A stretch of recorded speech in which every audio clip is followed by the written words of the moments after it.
My 2022 season has been pretty special, breaking the records for most wins in a single season, and also winning the championship with 3 races to go.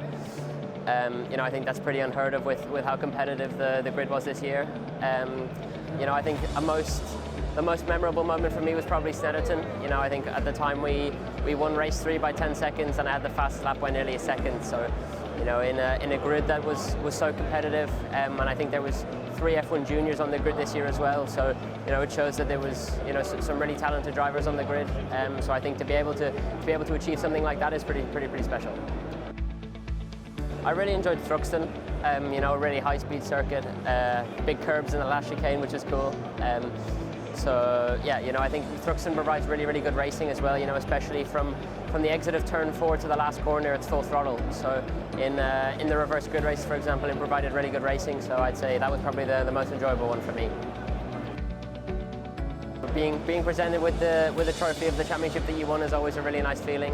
And then to finally get your hands on it as well makes it even better. So yeah, it was a really proud moment.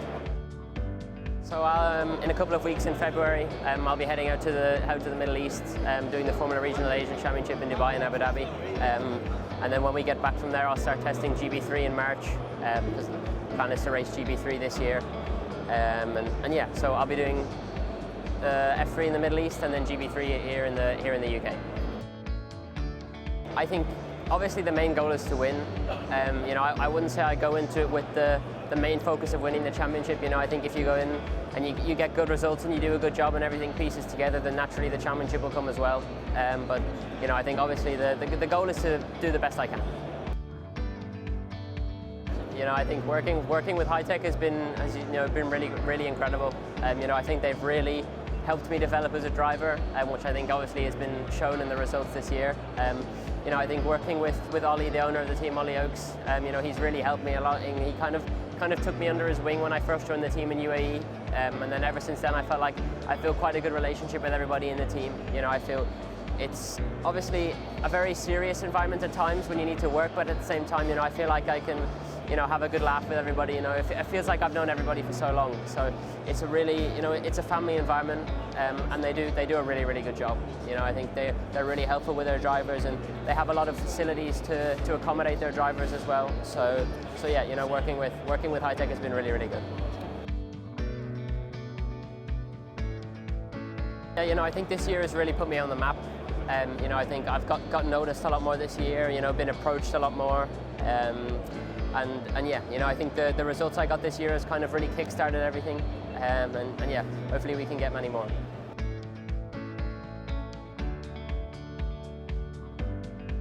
Yeah, I think racing against really competitive and really good drivers, always pushes you more. I think this year we had a lot of really good drivers and 3 F1 juniors on the grid as well. So that really, every time I get in the car, that pushes me, to want to be better, to make sure that I'm doing my job and I'm beating them as well, of course. So, I think having really good drivers like that on the grid always pushes you, to be better and better and try and get quicker. So I think that was a really good thing for me.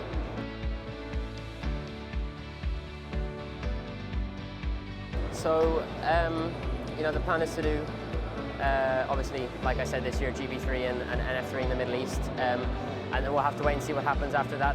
I think every racing year that I do is kind of dependent on how well I did the previous year. So I think if I deliver this year and get good results, then hopefully 2024 can be even better.